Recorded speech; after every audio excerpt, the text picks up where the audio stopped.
Everyone, welcome to management E learning. इस video lecture में हम लोग बिजनेस कम्युनिकेशन का लास्ट ईयर का क्वेश्चन पेपर डिस्कस करेंगे 2024 का।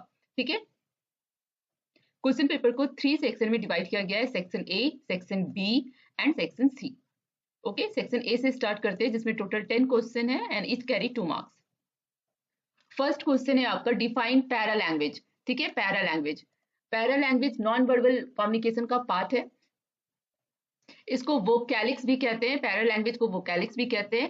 इसमें जो बोला जाता है उस पर फोकस ना करके किस तरीके से मैसेज को बोला जा रहा है उस पर फोकस होता है। तो tone, pitch, volume, pause and speech rate. ठीक है, ये सब पैरा लैंग्वेज के की एलिमेंट्स है। आपका टोन क्या है बोलने का, पिच क्या है, लॉर्ड है, सॉफ्ट है, वॉल्यूम क्या है, हाई वॉल्यूम पे आप बोल रहे हो, चिल्ला रहे हो या सॉफ्टली बोल रहे हो, पॉज ले लेके बोल रहे हो, रुक रुक के बोल रहे हो, स्पीड ऑफ स्पीच क्या है, आप कितना फास्ट बोल रहे हो, कितना स्लो बोल रहे हो।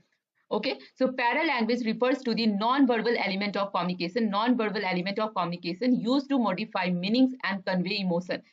Paralanguage क्या convey करता है, emotion convey करता है, such as tone of voice, pitch, volume, speed, pause and intonation. Intonation that means rise and fall of the voice. जब आप बोलते हो तो कभी आपकी जो voice है वो high चली जाती है, कभी low चली जाती है, उसको intonation कहते हैं. So these are the key element of paralanguage. Okay, now next question. What are the two sides of the effective oral communication? What are the two sides for the effective oral communication? Effective oral communication के लिए most important चीज है speaking and listening. ठीक है, जो speaker है, जो speaking कर रहा है वो, और जो listening. Speaking and listening is the two important side of effective oral communication. Okay, both are equally important for building the understanding, trust and collaboration in professional and personal interaction.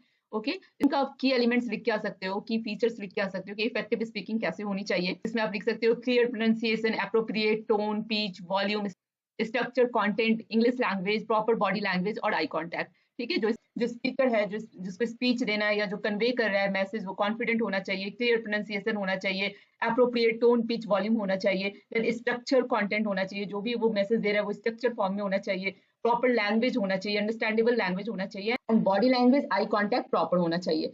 Okay, now listener कैसा होना चाहिए, active listener होना चाहिए, avoid interpretation, understanding the non verbal clue, non verbal जो clue speaker दे रहा है उसको समझ में आना चाहिए, आस्किंग क्लेरिफाइंग क्वेश्चंस, कोई डाउट है तो क्वेश्चन राइज करना चाहिए and showing the attentiveness and empathy. Okay, these are the key features of effective listening. So listening and speaking are the two sides of effective oral communication. Okay, question number 3, list the 3 disadvantage of written communication. ठीक है, question number C, list 3 disadvantage of written communication. Written communication का क्या disadvantage है, lack of immediate feedback. ठीक है, आपको immediate feedback written communication में नहीं मिलता है। टाइम कंज्यूमिंग, रिटन कम्युनिकेशन में टाइम लगता है। इम्पर्सनल नेचर, जो पैरा लैंग्वेज होता है, टोन क्या है, वॉल्यूम क्या है, स्पीकर क्या है, बॉडी लैंग्वेज क्या है, non verbal element of communication होता है, वो रिटन लैंग्वेज में नहीं पता चलता है। ठीक है, तो lack of emotional tone and personal connection.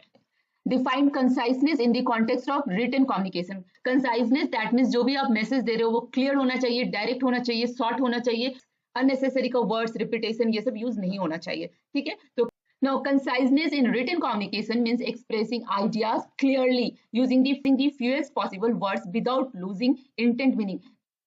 Conciseness that means expressing the message or convey the message clear and direct way up to the point. ठीक है, जो point है बस वही आपको effectively and efficiently आपको convey कर देना है।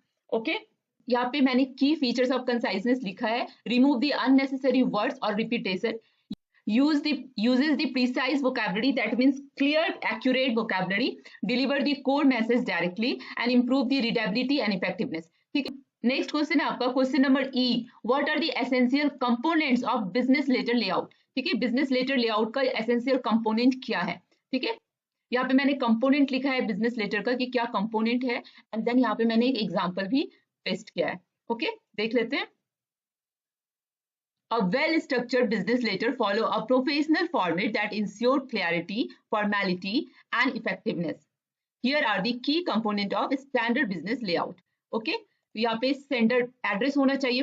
फर्स्ट है आपका sender address, then date, then receiver address, salutation, subject line, body of letter, complimentary close, signature and enclosure. ठीक है, ठीक है, तो this is the format, this is the layout of the official business letter. अगर आपको exam में letter भी लिखने को बोलेगा तो आप इसी लेआउट पे लिखेंगे। सबसे पहले आप सेंडर एड्रेस जहाँ पे आपको भेजना है लेटर वहाँ का एड्रेस देंगे, देन डेट लिखेंगे, देन रिसीवर एड्रेस लिखेंगे, देन आप ग्रीट करेंगे, देन सब्जेक्ट लिखेंगे कि सब्जेक्ट क्या है, then body of the letter, then complimentary closure, signature देंगे एंड फिर इनक्लोजर।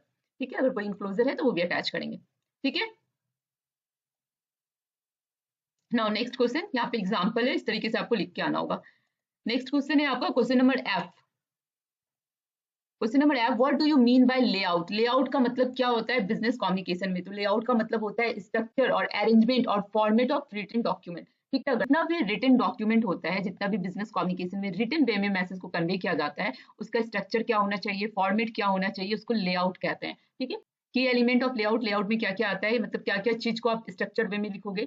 हेडिंग, टाइटल हो गया, सेंडर रिसीवर डिटेल हो गया, date and subject line, then salutation and body, complimentary close, signature. ठीक है, margin, font size, spacing and alignment. Okay, तो इन चीजों का ध्यान रखना होता है लेआउट में। Layout that means structure, arrangement और फॉर्मेट ऑफ रिटन डॉक्यूमेंट। ठीक है, स्ट्रक्चर, अरेंजमेंट और format of written document. Okay, now next question, question number G. Question number G, how does tele conferencing differ from the video conferencing? ठीक है, conferencing कैसे video conferencing से different होगा?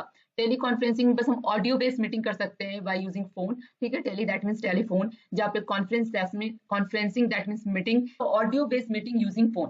ठीक है, वीडियो कॉन्फ्रेंसिंग क्या होगा आपका, ऑडियो एंड वीडियो बोथ होगा। ठीक है, टेली कॉन्फ्रेंसिंग में वॉइस ओनली, यहाँ पे voice and visual element both आ जाएगा।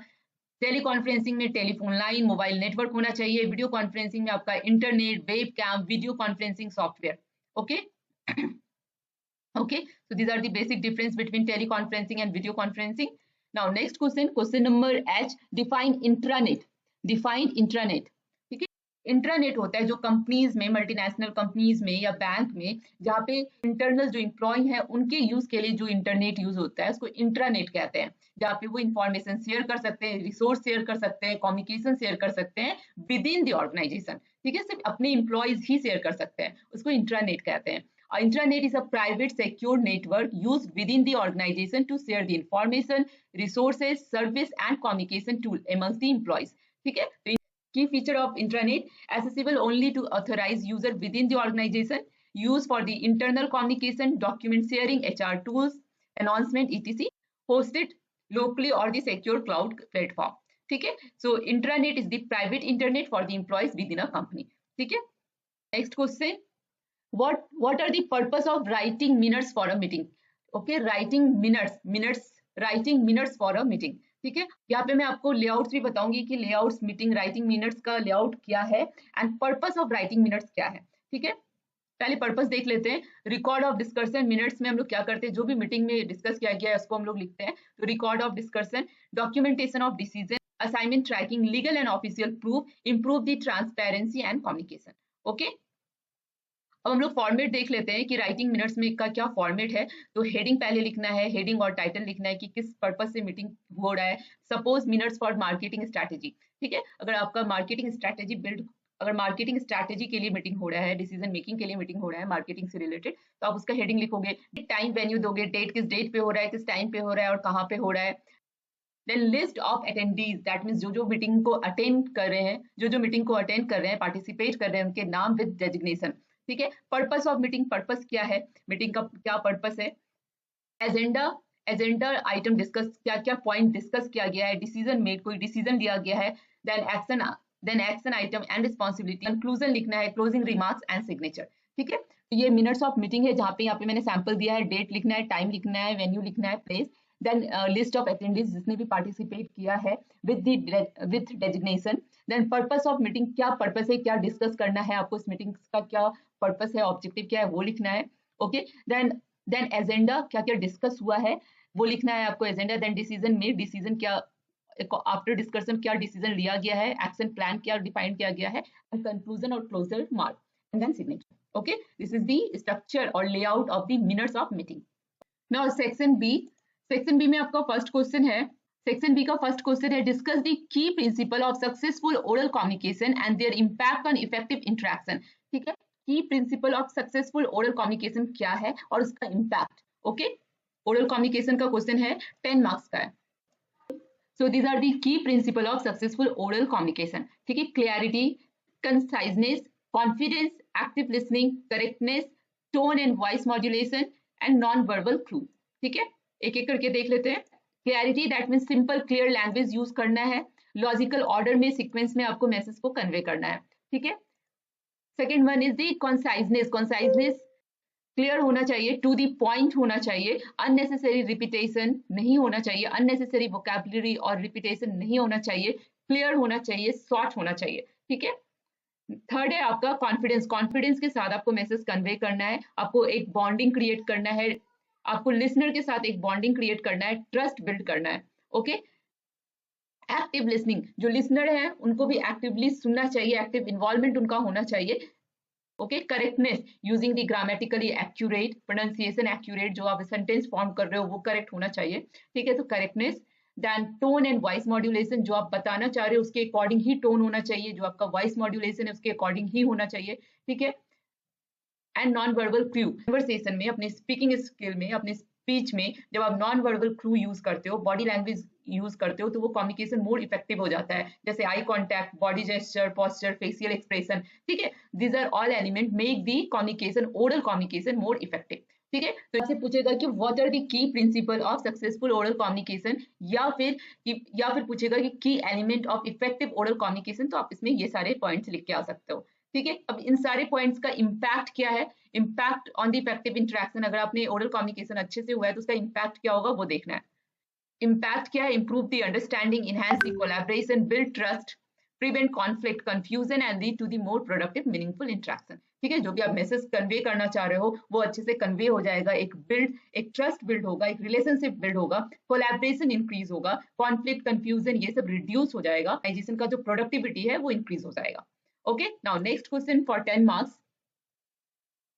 The primary purpose of written communication in business context. जब हम business context में written communication करते हैं तो उसका purpose क्या है? Provide the example आपको बताना है written communication का, and analyze the pro and cons of the written communication. Advantage, disadvantage बताना है written communication का. ठीक है. So the primary purpose of written communication in business context is convey the information clearly, formally and permanently. ठीक है. It ensures that message, decision and data are well documented and can be referred back to when needed. ठीक है. Communication business context में एक document की तरह होता है जिसको मेंटेन किया जाता है, जरूरत पड़ने पे हम उस डॉक्यूमेंट से हेल्प ले सकते हैं. ठीक है. Example of written communication in business context. Business में रिटन कम्युनिकेशन किस तरीके से होता है? Through email.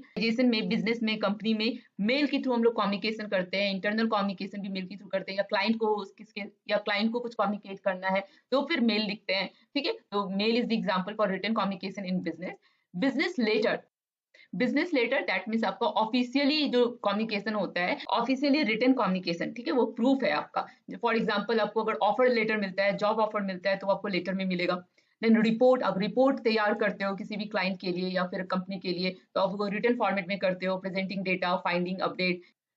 Memo that means announcement या मैसेज सेंड किया जाता है इंटरनली. ठीक है. देन प्रपोजल, रिटन फॉर्मेट में प्रपोजल देते हैं, contract and meeting minutes. Okay, so these are the example of written communication in business.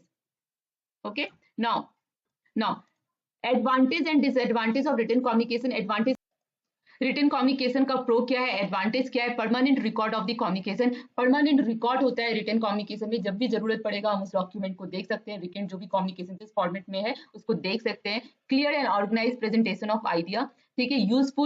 Useful for the complex legal and technical information, easy to share and store, enhance the accountability and transparency. ठीक है. Disadvantage क्या है written communication का? Time consuming होता है. Okay. These are the disadvantage. Cons disadvantage of written communication, time consuming होता है, lack of immediate feedback, impersonal होता है, इमीडिएट फीडबैक नहीं मिलता है, may be misunderstood without tone and context. ठीक है. Not suitable for the urgent or emotional communication. Error can have the long term negative consequences. Okay, so these are the disadvantages of the written communication. Usually question में written communication से यही question पूछता है कि क्या क्या example है written communication का, वो आप बताइए. साथ में डिसएडवांटेज बताइए. ठीक है. तो आपको what is written communication, what is the purpose of written communication, what are the ways और example of written communication in business, and advantage disadvantage of written communication. Now question number C. Explain the importance of business letter in professional communication. Provide the example of different types and their purpose. ठीक है, यहाँ पे आपको business letter के बारे में बताना है कि क्या इंपॉर्टेंस है, पर्पस है बिजनेस लेटर का। यहाँ पे एग्जांपल देना है different types of business letter and their purpose. Okay, देख लेते हैं। Business letter are the formal structure means of communication used in the professional setting to convey the important message between individuals, departments, or organization. They are vital for building and maintaining the business relationship, ensure clarity, and providing a record of communication. ठीक है, अब देख लेते हैं importance of business letter in professional communication. क्या importance है business letter का? ठीक है, तो फॉर्मल रिकॉर्डिंग, बिजनेस लेटर क्या है आपका? एक फॉर्मल रिकॉर्ड रखता है। देन प्रोफेशनल इमेज, प्रोफेशनल है। Then clear communication, clear communication है। लीगल वैलिडिटी, लीगली इसको एक्सेप्ट कर सकते हैं। Then effective for the external communication. Okay, what are the different types of business letter? किस किस टाइप का बिजनेस लेटर होता है? तो इंक्वायरी लेटर होता है, जब हम लोग इंक्वायरी करने के लिए मेल करते हैं या लेटर लिखते हैं तो उसको इंक्वायरी लेटर कहते हैं। To ask for the information about the product and service, किसी भी प्रोडक्ट और सर्विस के लिए अगर पूछना है, पूछताछ करना है, दैट इज इंक्वायरी लेटर। ठीक है, asking for the price code from the supplier. ठीक है, ना ऑर्डर लेटर, जब आपको ऑर्डर देना है गुड एंड सर्विस का तो उसके लिए आपको ऑर्डर लेटर का फॉर्मेट यूज करना है। Purpose to place the order for the good and service, ordering the office supplies और रॉ मटेरियल, एग्जांपल। ठीक है, कंप्लेन लेटर, आपको कंप्लेन करना है तो आपको कंप्लेन लेटर लिखना है जिसमें आप डिससेटिस्फैक्शन है उसके प्रोडक्ट और सर्विस से, वो आपको रिपोर्ट करना है। Then adjustment letter, adjustment letter that means अगर आप रिसोल्यूशन प्रोवाइड कर रहे हैं अपने क्लाइंट के कंप्लेन को रिजॉल्व कर रहे हैं तो वो आपको लेटर फॉर्मेट में देना है, उसको एडजस्टमेंट लेटर कहते हैं। ठीक है, एग्जांपल ऑफरिंग रिफंड और replacement product. Okay okay okay, next है sale and promotional letter. Sale and promotional letter, अब लेटर के हेल्प से प्रमोट करते हो प्रोडक्ट और सर्विस को। ठीक है, लेटर में एग्जांपल क्या हो जाएगा? Introducing new product launch to the client. जब एम्प्लॉय रिजाइन करता है तो रेजिग्नेशन लेटर देता है। रिकमेंडेशन लेटर, जब आप किसी को रिकमेंड करते हो तो फिर आप रिकमेंडेशन लेटर देते हो। कवर लेटर, जहाँ पे आप जॉब अप्लाई कर रहे हो, रेज्यूमे अटैच कर रहे हो। ठीक है, तो these are the different types of business letter. Okay, now question number D, discuss the importance of well structured CV. ठीक है, CV that means resume, explain the key component of CV. ठीक है, A well-structured CV is the vital tool in job application process. जब आप job के लिए apply कर रहे हो, कवर लेटर के साथ आपको रेज्यूमे भी सबमिट करना होता है, तो this is very vital important part for the job application process. Resume से ही आपको शॉर्टलिस्ट किया जाता है। वेल स्ट्रक्चर्ड सीवी क्यों इंपॉर्टेंट है? Create the strong first impression. ठीक है, आपके रेज्यूमे से ही आपको सेलेक्ट किया जाता है, शॉर्टलिस्ट किया जाता है। फर्स्ट एक्सप्रेशन आपकी सीवी से ही होता है। Then highlight your strength, resume में, सीवी में आपके स्ट्रेंथ को हाईलाइट किया जाता है। देन शो द प्रोफेशनलिज्म, आपके लेआउट स्ट्रक्चर ऑफ सीवी से पता चलता है कि आप कितने प्रोफेशनल हो। Improve the interview chances, interview call का चांस हाई हो जाता है अगर आप इफेक्टिव सीवी प्रोवाइड करते हो। ओके, ठीक है, ATS friendly, that means applicant tracking system. बहुत सारी कंपनी यूज करती है एप्लीकेंट ट्रैकिंग सिस्टम। ठीक है, अगर आपका स्ट्रक्चर सीवी है तो फिर आपका स्ट्रक्चर सीवी है तो वो ऑटोमेटिकली शॉर्टलिस्ट कर लेती है। Okay, so these are the key component of CV. क्या क्या आपके सीवी में होना चाहिए? Personal information, career objective, educational background, work experience, skill, certification, project, internship, achievement, hobbies, interest and reference. ठीक है, these are the 10 important points जो आपके सीवी में होना चाहिए। 2 to 3 पेज से ज्यादा सीवी नहीं होना चाहिए। ठीक है, शॉर्ट एंड क्लियर होना चाहिए। तो यहाँ पे मैंने एक एग्जाम्पल दिया है सीवी का।